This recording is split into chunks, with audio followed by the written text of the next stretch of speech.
everybody. It's a beautiful afternoon today at Abu Dhabi Finance Week, another amazing edition for this event. I'm really happy to join you at this panel discussion, of course, with my esteemed guests. Before I start, I just want to give you a quick brief of what are we discussing today. So, if you look at each of the esteemed speakers represented here today, they play a distinctive yet interconnected role in shaping the Emirates' economic landscape. So when you look at Abu Dhabi economy and the resilience of it during the past years, it became a model for the region and for the world, from real estate and capital markets to industry and innovation. Abu Dhabi, of course, is carving its path as a leading economic hub. So this is what we're going to be talking about today: challenges, opportunities for the region, strategies, what we've been seeing lately done in terms of economic strategy. And I would love to start with you, Mr. Jassim. When it comes to diversification, of course, this is a headline for UAE, for Abu Dhabi, for the region overall, and everybody is asking about the progress that we have made so far when it comes to diversification. So what kind of initiatives are you taking at Abu Dhabi Department of Economic Development? What kind of initiatives are you taking to ensure this progress going forward? Anna, I think to answer this question, maybe if you allow me just a quick 30 seconds, just to qualify the Falcon economy. We've been hearing a lot about it today, and I think it's important to understand the characteristics or the ambition behind the Falcon economy. And it's 6 main things. One is being resilient, which is, having an economy that is very well diversified and, self-sufficient. Second is an economy that, fosters a skilled workforce and is very progressive in terms of regulatory framework and ecosystem, right? Just on these 3 characteristics, if I give you 2 examples of active strategies that we have in the Department of Economic Development and Abu Dhabi. We've launched the Abu Dhabi Industrial Strategy in 2022. The aim of the Abu Dhabi Industrial Strategy was to double the industrial sector's contribution to GDP to over 170 billion. It aims as well to grow the non-oil exports to over 175 billion, create around 30,000 knowledge-based jobs, right? That was in 2022. In 2023 of October, we launched the SAVI cluster, right? The Smart and Autonomous Vehicles Industry cluster, which targets contributing over 60 billion of non-oil GDP by 2045, creating 60,000 skilled workforce, right? But it's not just about jobs, it's not just about GDP, it's also about quality of life, which maybe my colleagues can talk a bit more about.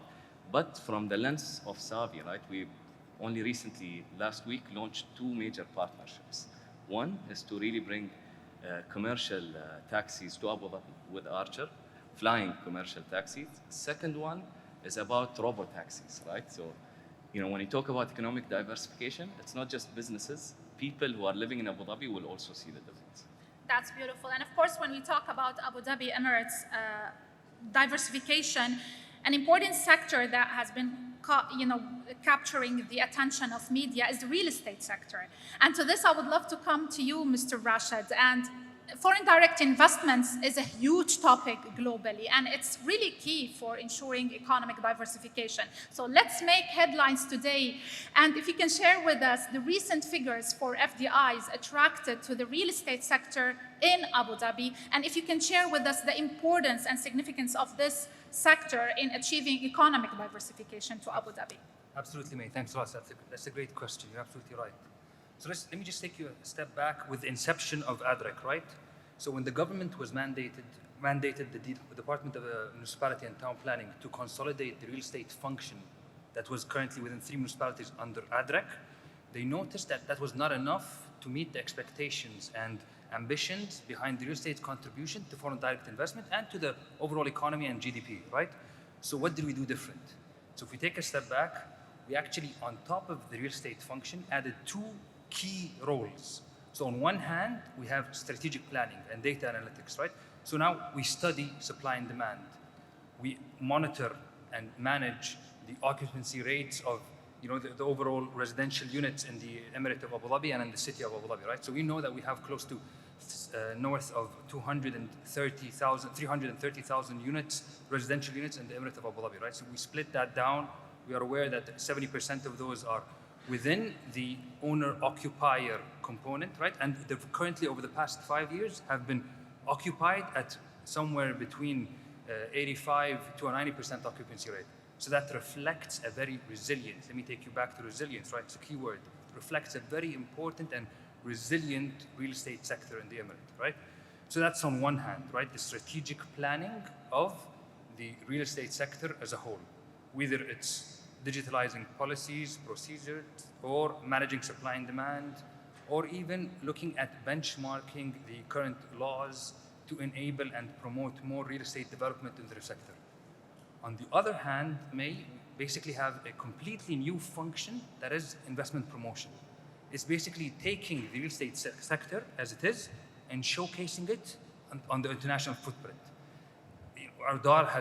We have our colleague, Mr. Talal Al-Diabi with us today here, and Aldar has done a tremendous, exciting and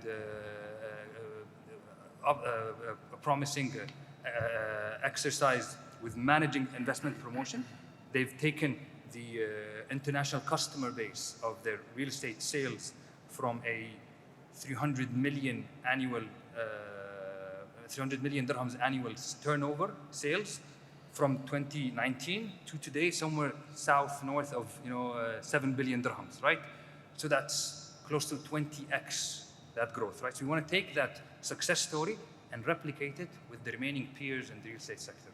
So these are two critical items that we're working on, strategic planning and then investment promotions that we believe will really add a difference and make a difference to the foreign direct investment contribution into real estate and promote the real estate sector as a whole. That's beautiful. Let's stay with real estate sector. Of course, Addad Properties is the largest real estate developer in Abu Dhabi.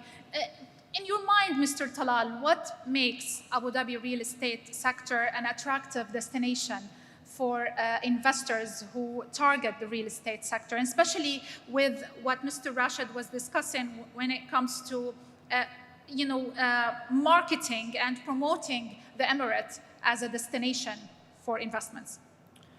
So thank you very much, and pleased to be here today. So it starts with what makes Abu Dhabi unique, and we heard from Jassim and Rashid and our colleagues about what you get in terms of this very ambitious Falcon economy strategy of where the government's going from an economic diversification perspective, from a growth perspective. But you attach to that a quality of life, safety and security. People tend to forget that, it's not a dream. Today, you can land in the airport and in 10 minutes be in world-class theme parks, 10 minutes later be in world-class cultural museums, 10 minutes later be in downtown and experience true Arabian hospitality and beautiful beaches and parks. And that's not something that's going to be here in 10 or 20 years. That's where we are today, coupled with safety and security, a double A economy, dollar pegged, and the list goes on. So with that, our job has been relatively easy. We're approaching our 20-year anniversary. For 15 years, we were selling $1 billion a year of off-plan real estate. Last year, we sold $9 billion of off-plan real estate. It used to be 1 or 2%, to Rashid's point, of international buyers.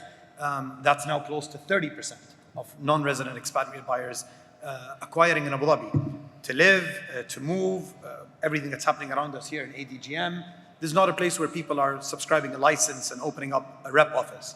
We see real investment professionals, hedge funds, and others be based here, attract with their families, and that creates demand for not only residential, but office, education, retail, aviation. So it's an amazing vicious cycle that we're all benefiting from.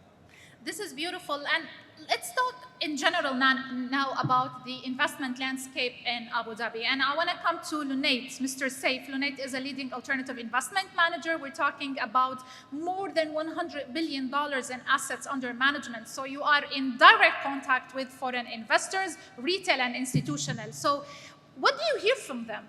When they see what's happening here in Abu Dhabi, the diversification plans, what attracts them? What do you hear from them around their perspective on the economic development of Abu Dhabi? I think the most important thing that a lot of people miss this wasn't born yesterday. There is a reason why we are where we are today. And if you really take a straight line, that will go back to the 70s, where the birth of the United Arab Emirates was based on law, regulations, that enabled where we are today when it comes to tourism, industrials, oil and gas, Etihad Airlines, and all of that took this amount of time to be where we are. On the asset management front, it's a little bit different because it's this stability that was created over the last 45 years that allows an industry like ours, which is a very shy industry, to start existing in a place like Abu Dhabi global markets today. So with that perspective, a lot of people that come and ask us, this happened in the last, we tell them, no, you need to look at the laws, the regulations that enabled this to exist today. On Lunette, we're an alternative asset manager. We invest globally. And our capability today was enabled by a place like ADGM, where we have enough rules and regulations to be able to launch properly regulated funds and go out and invest globally and be perceived as and seen as part of the global economy, part of the global investment community. But also on the local side, the size today Lunette is in allows us to offer investment solutions to the local economy. And this is exactly what we're trying to solve for the local economy. So that started around 3-4 years ago when we started launching our exchange-traded funds, and that gives access to the local community to invest globally in dirhams on ADX. So just like buying a dollar today, you can buy US, Turkey, Japan, China, Pakistan, Turkey. You can be exposed to different markets across the world. Exactly. And that, again, couldn't have happened without the proper rules, regulations that allows not only us, but our service providers like BNY Mellon, like S&P, to come and operate here in this part of the world. And then on top of that, the main change that happened last year was on the end of service benefits. So there is now a direction that we have enough capacity for the asset management community to offer localized end of service benefits. And this is something that we really look forward to launching next year. Well, this is amazing. And I want to stay with this topic, and I want to come to you, Rajiv. When we look at the IPO activity globally, we have seen weak IPO activity.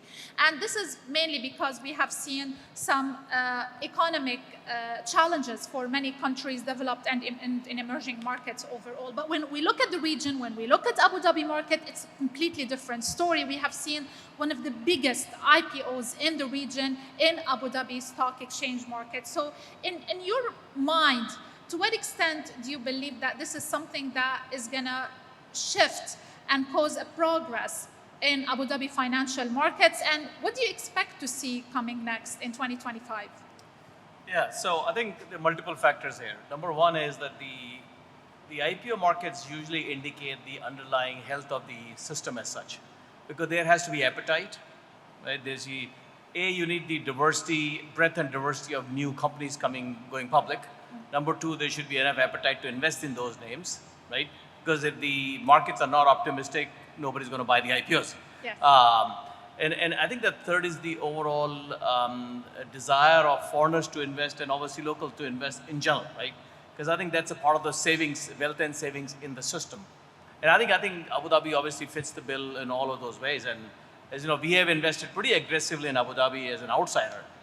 In fact, we now have more invested into Abu Dhabi than we have raised money from Abu Dhabi. In fact, we have more in Abu Dhabi now than China in our global portfolio. So it's actually a pretty significant bet. And as the breadth of the investment opportunity increases here, you know, it was real estate focused, but now industrials are coming in, and the banks and we're seeing diversification of sectors. Over time, insurance companies, so on and so forth. So as the breadth increases, I think the opportunities will expand. You'll get more IPOs also. What would you like to see in terms of Abu Dhabi financial markets? Well, I think there are two things. One is the more breadth, the better it is. Because if you get other industries which are less dependent on, for example, just the local economy as such. So less cyclical businesses, which is always good. So I think that's a good thing. The second thing is the depth is still a little bit on lower side. In other words, it's hard to deploy a lot of capital. So as the free float increases, you'll get more depth. The valuations are still very attractive, actually. So it's kind of interesting that it almost seems like what I remember seeing in Asia in the 90s when the Big Bang happened, a lot of things opened up. It seems like that in a similar way. The fundamentals are very attractive, but the world hasn't paid fully attention to it yet. Yes. And I think part of the story here is the political economic stability for the region, for UAE, and for Abu Dhabi as well. That is a key factor in attracting foreign investments. I want to come back to you, Jassim. And when you look at the economic strategies at Abu Dhabi Department of Economic Development, when you put the economic strategies for Abu Dhabi, to what extent do you align it and benchmark it to what's happening globally in order for Abu Dhabi to stay competitive? Because this is a very important and crucial factor to remain, sustaining your position as a Falcon economy. I think, May, this is a great question, right? And, I want to tell you that we're very meticulous, deliberate, and structured when it comes to economic planning or planning in general, whether it's, at the Abu Dhabi economy level or whether, my colleagues here and the entities they're responsible for, right? And we look at the world two ways, inside out and outside in, right? So we look to see what sort of industries are reshaping the world. We look to see, what industries are being disrupted by geopolitics, by innovation, by technology. And then we look inwards to see what are our competitive advantages, right? So today, Abu Dhabi, if you think about it, we have state-of-the-art connectivity and world-class infrastructure, right? We have a stable access to energy source that is reliable, right? But I don't think we want to be competitive anymore. I think what we want to be is a trendsetter, right? And we look at these trends and that's happening around the world, and the question for us is how to turn headwinds into tailwinds. I'll give you two examples, right? One, let's go back a bit to the pandemic, right? There was an economic theme back then. There was deglobalization, countries trying to nearshore, be more reliant on themselves rather than each other, right? But when we came out of the pandemic as the UAE, we signed our first comprehensive economic partnership agreement with India, right, to increase non-oil trade. In the last 2 years, we've almost signed 10 comprehensive economic partnership agreements. With right? a value of approximately how much? I can't recall بالضبط الرقم, but I can tell you that we are championing free trade and fair trade, right? Another important bet that we're making, I think, is on the agri-growth and water abundance cluster, right? We know the population of the world will, be north of 9 billion by 2050. Means you need 50% more increase in agricultural production. Means you need to tap into 15% more of water reserves, right? You could think of this as a challenge, but for us, this is an opportunity. In Abu Dhabi, when we launch this cluster, we want to be a trendsetter and we want to bring the world together and solve these problems. I love the idea that you mentioned, that we're no longer looking at only staying or being competitive. We are trendsetters. And this is true, actually, when you look at what Abu Dhabi has made and achieved during the past years. It actually gave a lot of lessons to many governments around the globe when it comes to whether digitizations, whether government policies, and so on. Talal, I want to come to you to a topic that is really crucial. It's capturing headlines in different sectors, which is sustainability. And because you are the largest real estate developer in Abu Dhabi, I'm sure that, and you are a publicly listed company as well, I'm sure that this is something that captures the attention of your strategies because it's something that the investor is focusing on. So how are you integrating sustainability within your overall economic and long-term strategy? So Abu Dhabi has been at the forefront of sustainable development. Projects like Masdar 15 years ago were well ahead of their time. The success that the UAE had at COP28 last year, and the announcements and the commitments that came out of that, the Terra Fund that's there. Sustainability is core and it's real. I'll put it on the spot, but our ex-minister of climate change is in the crowd, and today she leads one of the largest investment vehicles in Abu Dhabi, because there's a clear path between sustainability and investment. We don't see them as different. It's not just a buzzword. It's core to everything that we do. Real estate has one of the largest carbon footprints out there. So it's imperative on us to make sure that we're doing the right thing. And we take that very seriously, not only from an environmental perspective, but from a social and a governance perspective. So I think Abu Dhabi is, again, trendsetter, as Jassim said, is going to be a lead and a benchmark when it comes to overall sustainable investment. Sustainability is good for investment, and that definitely applies in the sector that I'm in, which is real estate. With this, I want to wrap it up because we only have like 1 minute left. Thank you so much for joining us today. I want to thank our audience as well, and have a great day ahead at Abu Dhabi Finance Week. Shukran. Thank you. Thank you.